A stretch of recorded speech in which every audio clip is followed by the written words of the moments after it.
Ô Fábio Cuba, Sim. você que é aniversariante, eu tenho muitos defeitos, eu sei que não parece, mas tem. Mas tenho qualidades também. E uma das minhas qualidades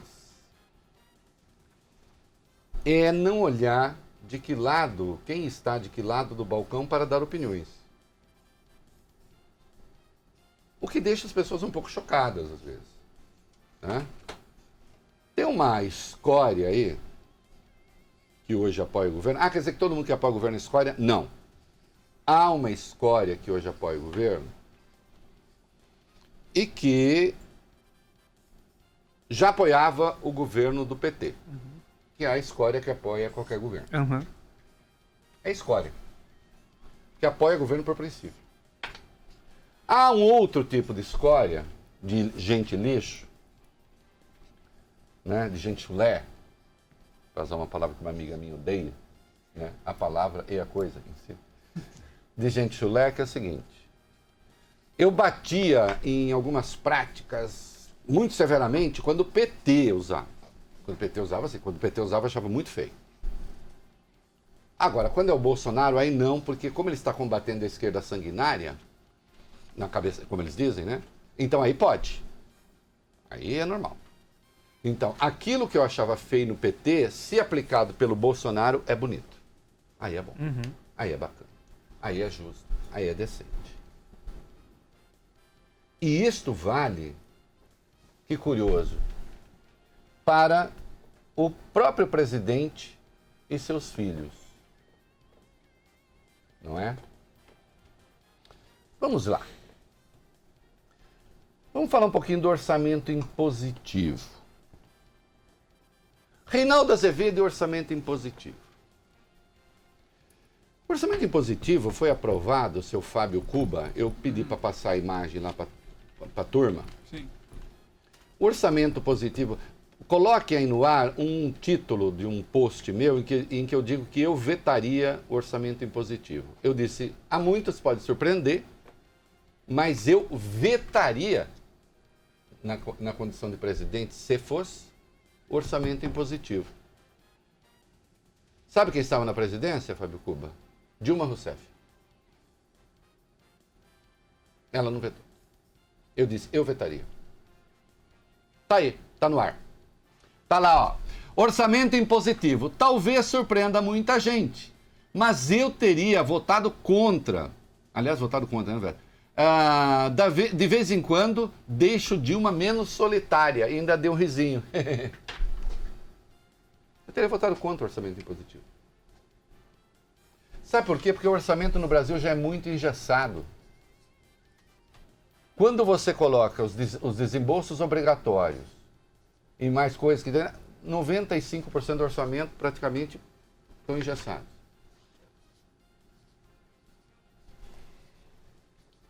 Quem votou a favor do orçamento impositivo em 2015? Quem? Eu votei favorável, pô! Essa Dilma aí, ó! Esse PT aí! Esse PT que não serve pra nada!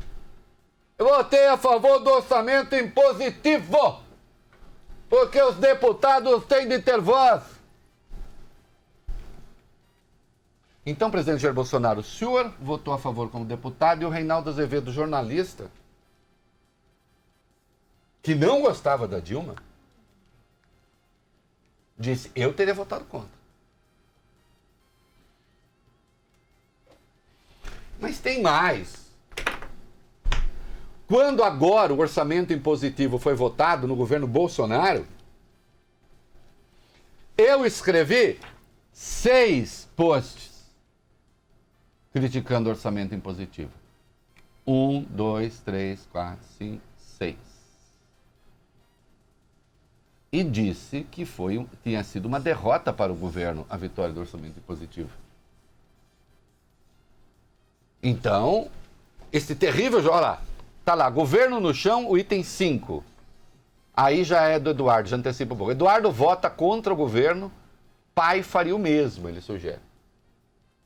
Por que ele votou contra o governo? Porque o governo não queria o orçamento impositivo por razões óbvias. Quando viu que não ia dar, o próprio Vitor Hugo líder do governo na Câmara, Vitor Hugo, líder do governo na Câmara, encaminhou a favor do orçamento impositivo. Então vamos lá, é o orçamento impositivo que está na raiz das manifestações? O general Augusto Heleno só descobriu agora esse negócio de orçamento impositivo? Puxa, eu sabia do orçamento impositivo lá atrás, no ano passado. Eu chamei de derrota do governo. O Eduardo Bolsonaro, filho do presidente, não chamou de derrota, não. Ele disse que foi uma vitória do parlamento e que ele próprio votou a favor do orçamento positivo, de acordo com o que fizera Jair Bolsonaro. Eu adoro esses momentos. Eu adoro esses momentos porque quando eu me posiciono a respeito de alguma coisa, eu não sou pistoleiro que diz assim, é a favor do Bolsonaro? Então eu sou contra. É contra Bolsonaro? Então eu sou a favor. É a favor da Dilma? Então eu sou contra. Então eu sou a favor. Chega de pistolagem. Chega de pistolagem. Eu vou botar no ar, tá aí a sonora de Eduardo Bolsonaro. Olha, sim. Sonora de Eduardo Bolsonaro sobre o orçamento impositivo. Vai, solta aí. Como vários parlamentares falaram, só queria deixar aqui a nossa posição favorável à PEC, parabenizar a Vossa Excelência pela presidência, que realmente é uma pauta que quando o Jair Bolsonaro era deputado federal, ele e eu somos favoráveis, que vai trazer independência para esse plenário, independência para os colegas deputados federais. Então, de maneira nenhuma se trata de uma reforma do governo, trata-se sim de uma relação harmônica entre os poderes. Então, parabéns. E o PSL vai votar a favor do presidente. Ele até erra na palavra, ele foi falar derrota do governo, falar reforma do governo. E aí eu lembro quanta porrada eu tomei, porque eu dizendo era derrota do governo, e o Eduardo dizendo, não, não é não. Parabéns. É isso mesmo. Está certo. E eu lá escrevendo, bom, mas o governo vai ficar mais engessado, terá menos margem de manobra. Eu acho que os deputados têm de ter, sim, uma fatia do orçamento. Tem de ter, não tem nada de ilegal, de injusto. Para emendas está tudo certo. Agora, ela pode ser menor, deve ser menor? Acho que sim. É preciso negociar? É, mas vamos negociar! Mas cadê os negociadores? Quem são os negociadores? O Major Vitor Hugo ficou mais vendido do que cachorro cair de mudança nessa votação. Não tinha com quem conversar. Não tinha com quem conversar. Então foi derrota, foi. Apoiaram lá no governo Dilma? Apoiaram. Bateram palmas agora, bateram palmas. E aí, agora vejam só, eu não sou do tipo ridículo que diz assim, já que apoiou, dane-se. Não, pode mudar de ideia. Eu já mudei de ideia. Olha... Ô Fábio Cuba, eu apoiava, mas vi que é ruim. Não dá de ideia, vamos ter que negociar agora. Vai lá conversar. Em vez disso, em vez de conversar, lascam dofa-se para o Congresso e começa a estimular manifestações obviamente antidemocráticas, obviamente fascistoides, em favor do fechamento do Congresso e do STF? Ora, as pessoas têm que arcar com o peso daquilo que dizem, com a responsabilidade das escolhas que fizeram. E isso, infelizmente, não aconteceu, não tem acontecido.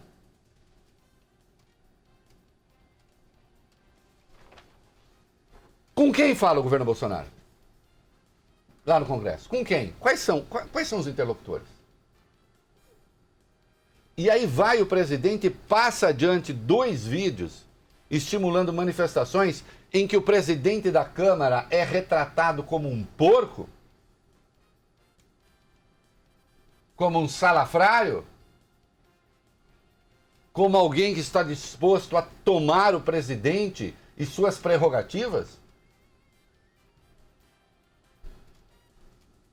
De que Congresso se está falando? Do Congresso que aprovou a reforma da Previdência, sem a qual esse governo nem estaria de pé?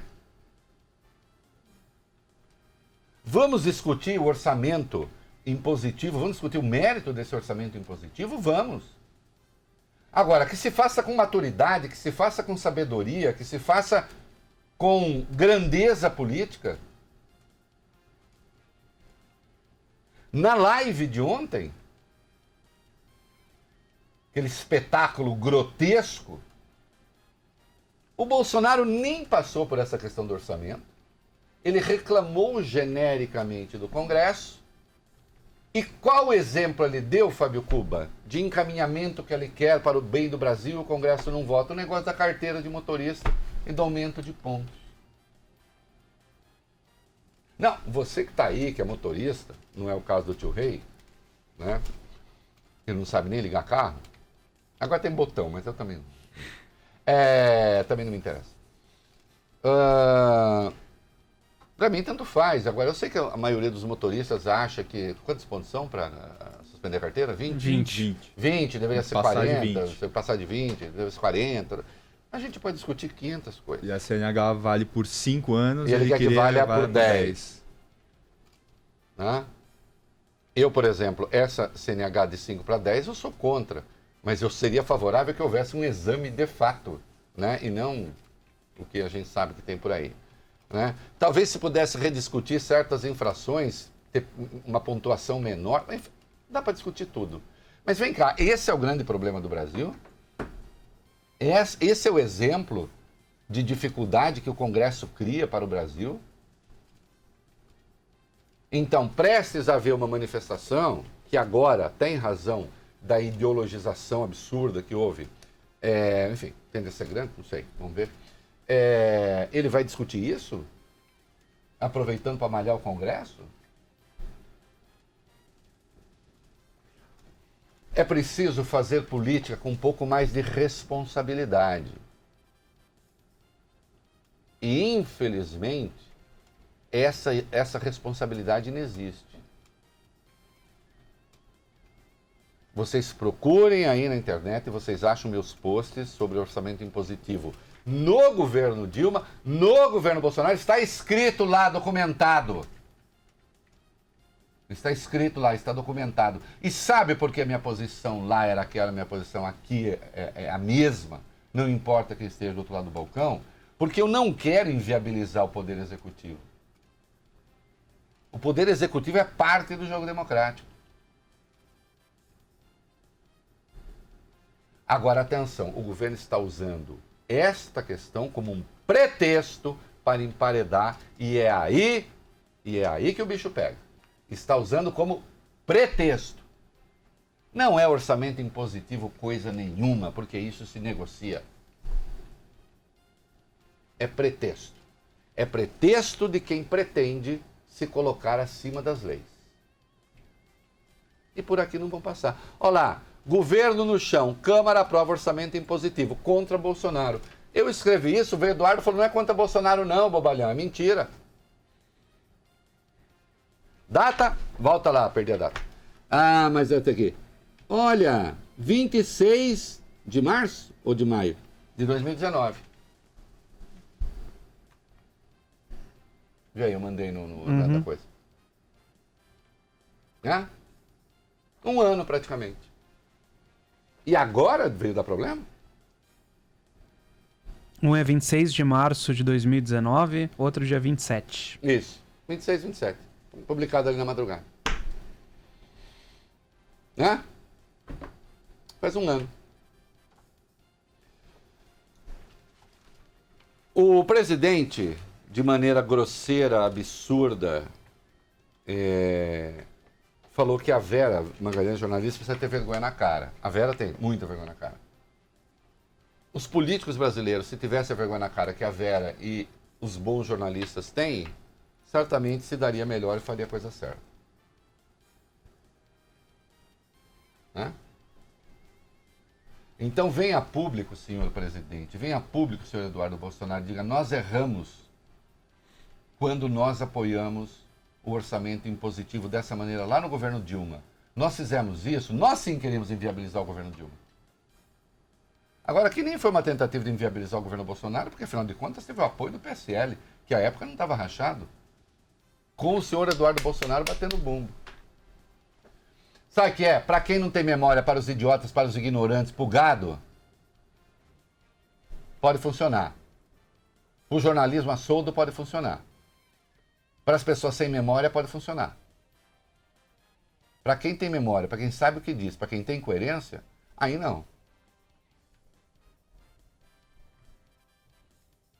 Então, eu tenho críticas ao orçamento impositivo. Agora, eu acho inaceitável que o presidente passe a falar uma linguagem golpista e incentivar uma linguagem golpista usando essa questão do orçamento impositivo como pretexto.